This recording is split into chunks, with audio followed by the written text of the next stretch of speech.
G'day, it's fugitive Australian journalist Shane Dowling from the website Kangaroo Court of Australia. Now, former New South Wales Deputy Premier John Barilaro has resigned from his $500,000 New York job for Investment New South Wales. He hadn't actually started yet. Apparently signed the contract on June 20th and was meant to start in the next couple of weeks. But over the last couple of weeks he's been under the pump, the media pump, for acting corruptly, and he was exposed this week, finally, which we all knew anyhow, but it was exposed this week in the New South Wales Parliament inquiry, that it was a job that he created, he signed off on, he forced a lady who had been offered the job to resign, or not resign, the job was withdrawn from her, job offer. It was re-advertised and lo and behold he got the job, so it was all a stitch up, and it had corruption written all over it. He was copying or hiding in the media, especially on social media. I tweeted a number of things. He subsequently resigned. And the media are saying, oh, well, there's still two inquiries to go. The one's the parliamentary inquiry, which started this week, and also the inquiry set up by the New South Wales Premier, Dominic Perrottet. Well, that's a lie. There's at least two other inquiries, and maybe more. One inquiry is at the federal ICAC, which relates to the former Premier, Berejiklian, where John Barilaro gave evidence, and allegedly perjured evidence. There's been a formal complaint made to ICAC and they are looking at it. And there's at least one other inquiry at ICAC involving John Barilaro and dodgy grants he was giving to companies associated with federal MP Angus Taylor. Now, what also was spilling out onto the internet was John Barilaro's affairs. And I'll give you one example. He was allegedly having an affair with Jennifer Lugsdin for a couple of years.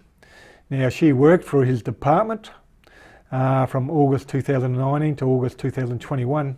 She actually worked directly for John Barilaro as a media advisor. Then in August 2021, she left his office and went to work for Investment New South Wales, which was the department he oversaw. So he's obviously organised a job for her from working directly for him to move over to the department that he worked for, that he oversaw. So it's got corruption written all over it, that job for starters, given that he was in an affair with her. Then in December 2021, she left that job. Why did she leave? It's unknown. But what did happen in December 2021, there was a Telegraph report in the Sydney Telegraph that Jennifer Lugsdin was John Barilaro's new girlfriend. He had split up with his wife apparently a month or so before, he announced, which is total bullshit. He'd been having an affair with her for a number of years. But if you wind the clock back to August 2019 to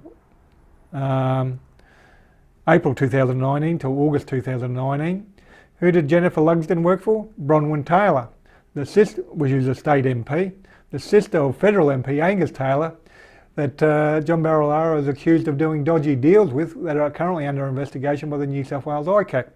So that alone has got corruption written all over it. Now, obviously the dates of Jennifer Lugsdin moving office, then she, in August 2021, she stopped working directly for John Barilaro, even though she'd been there a couple of years. And why did she leave in August 2021? Because there's too much heat starting to build up. I think he probably already become aware at that stage that the Premier, Berejiklian, was under investigation for ICAC for a dodgy affair she was having with former MP Daryl Maguire, and the financial benefits she was using as her, utilising as her position as not MP, as a New South Wales Premier, to divert cash to pork barrel into Daryl Maguire's electorate to make sure he stayed an MP.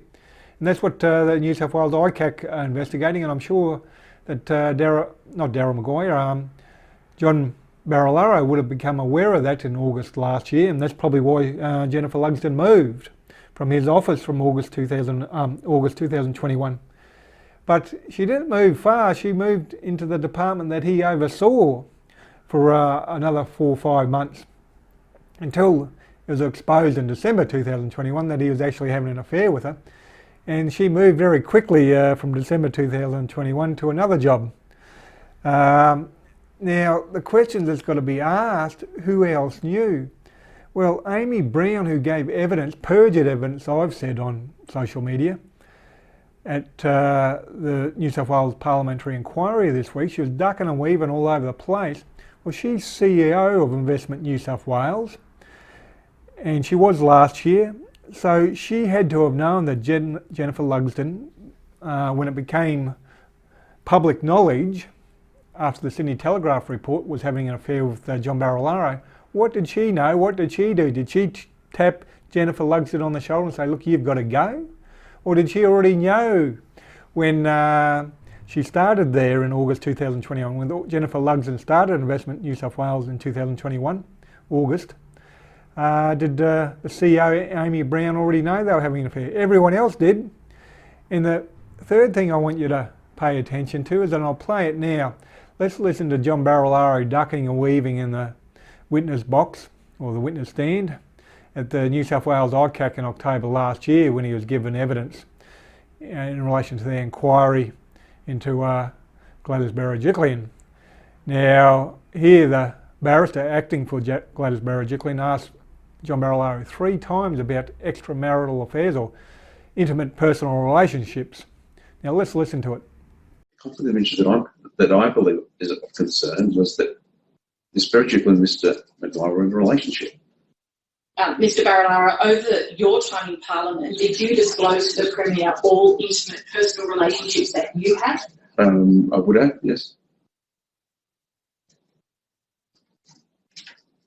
You say you would have. Did you do so? Well, I suppose on applicant interest forms, we've got to disclose assets or income or connections to trusts that include family members like my wife or my kids or other family members. Those disclosures are done in accordance to the ministerial code. What about any other intimate personal relationships, Mr. Barilaro? I don't think that is a normal... That's a hard question because my relationship with my family. So that's a hard one to disclose. Now you can see there she's asked him 3 times. Why did she ask him 3 times? Because she knew, everyone knew. Everyone has known for a long time. The rumours have been circulating for a long time. Everyone knows he's a pants man. He's had multiple affairs with multiple staff members in the New South Wales government. And not John Barilaro, Friendly Geordie's asked him about it on a phone call in, I think it must have been end of 2020. And John Barilaro threatened defamation proceedings against Friendly Geordie's on numerous grounds, and one of those grounds was that video he filmed of him ringing John Barilaro on the phone and asking him about intimate personal relationships, extramarital affairs, and John Barilaro hung up. But the thing was that John Barilaro threatened him in a concerns notice in relation to defamation, claiming that was part of the defamation, a long list of claimed defamation. But when it came time to sue, that part and that video dropped off. Why did it drop off? Because he obviously didn't want to run with it in the courts in case Friendly Geordie's subpoenaed some of the women he had allegedly had affairs with, say Jennifer Lugsdin, for example. So there's a whole heap of circumstantial evidence saying he's perjured himself, and there's direct evidence saying he's perjured himself at New South Wales ICAC. So when people sit back and say, hey, this is almost over, there's another 2 inquiries to go, they're talking about the New South Wales Parliament inquiry and also the inquiry set up by the New South Wales Premier Dominic Perrottet, which is nothing but a whitewash. He's learnt that off the former Prime Minister Scott Morrison, set up an inquiry, a bullshit inquiry, and have it swept under the carpet.